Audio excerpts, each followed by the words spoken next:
राम राम। कहते अगर मन में सच्चाई है और दृढ़ विश्वास है तो आप जीवन में कुछ भी कर सकते हैं।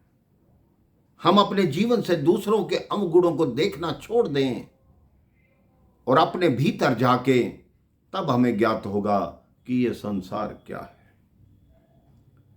एक शिष्य जो अपने गुरु के पास शिक्षा ग्रहण करके और 10 वर्ष के पश्चात अपने घर जाने को हुआ तो गुरुदेव ने कहा, तुमने बहुत अच्छी शिक्षा ग्रहण की, मैं तुम्हारी भक्ति और शिक्षा से और जिस तरह तुम गुरु की सेवा करते हो उससे बहुत प्रसन्न हूं।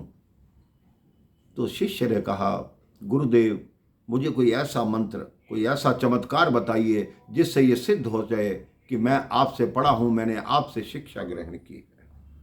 गुरुदेव मुस्कुराने लगे। उन्होंने एक दर्पण दिया। कहा, जो भी इस दर्पण में मुख देखेगा उसके मन की सारी बात तुम्हें ज्ञात हो जाएगी और तुम्हें उस व्यक्ति के मन में क्या क्या चल रहा है वो सब ज्ञात हो जाएगा। वो शिष्य खुश हो गया। उसने सबसे पहले अपने गुरुदेव को कहा कि आप इसमें मुख देखो। गुरुदेव ने मुस्कुराते हुए मुख देखा। वो शिष्य ने कहा, अभी गुरु के मन में अहंकार है, क्रोध है, लालच है, ये कैसे गुरु है। खैर गुरु के सामने बोल नहीं पाया और वो दर्पण लेकर बाहर को निकला। बाहर निकला तो मार्ग में उसे मित्र मिला।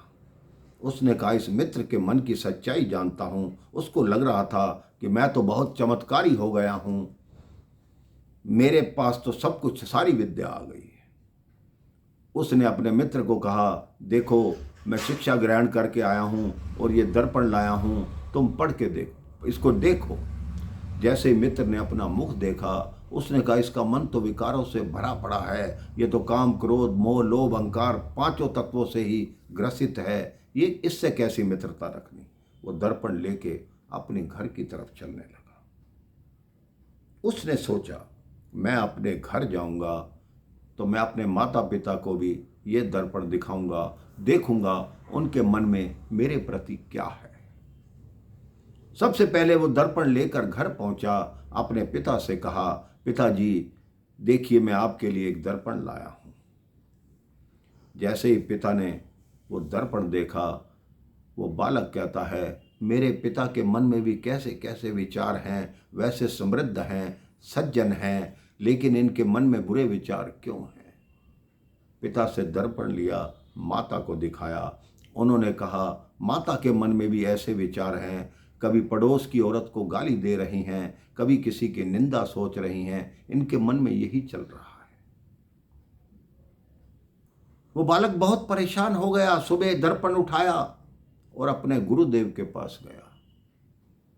गुरुदेव ये कैसा दर्पण है, इस दुनिया में जितने भी लोग हैं सबके मन में गलत ही विचार हैं, सबके मन में अहंकार भरा हुआ है, लोभ भरा हुआ है।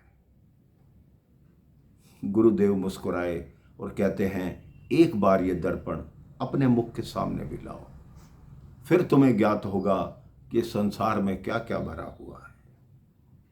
जैसे ही दर्पण अपनी तरफ घुमाया मेरे भाई बहन, उसको दिखने लगा कि मेरा मन तो बिल्कुल लोगों की निंदा करने में, चुगली करने में, लोभ में, अहंकार में, और मैं कल से इसी अहंकार में घूम रहा हूं कि मेरे पास कोई चमत्कारिक व्यक्ति व वस्तु आ गई है।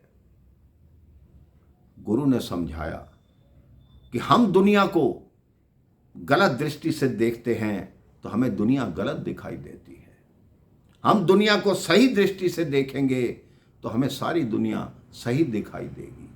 शिष्य चरणों में गिर गया और कहा, गुरुदेव अब मुझे दर्पण की आवश्यकता नहीं, अब आपकी शिक्षा ही मेरे जीवन का सबसे अमूल्य धन है। मैं उस शिक्षा को प्राप्त जो किया है, अब गरीब लोगों में उस शिक्षा का प्रसार करूंगा, प्रचार करूंगा। तो गुरुदेव कहते हैं, अगर तुम ऐसा करोगे उसके पश्चात तुम जब भी दर्पण देखोगे तो तुम्हें उस दर्पण में अपने मन में कोई बुराई नहीं दिखाई नहीं देगी। तो मेरे भाई बहन, हमारी आज यही दशा है। कि हम दूसरों की कमियां निकालते रहते हैं, लेकिन अपने भीतर झांक कर कभी नहीं देखते। अगर प्रत्येक व्यक्ति अपने भीतर झांक कर अपनी जो कमियां हैं उनको दूर करने का प्रयास करे, तो हमें संसार में किसी व्यक्ति में, किसी स्त्री में कोई कमी दिखाई नहीं देगी। हमारा समाज, हमारा देश अच्छा बनेगा यदि हमारे मन में शुद्धता के विचार होंगे। राम राम, जय श्री राम।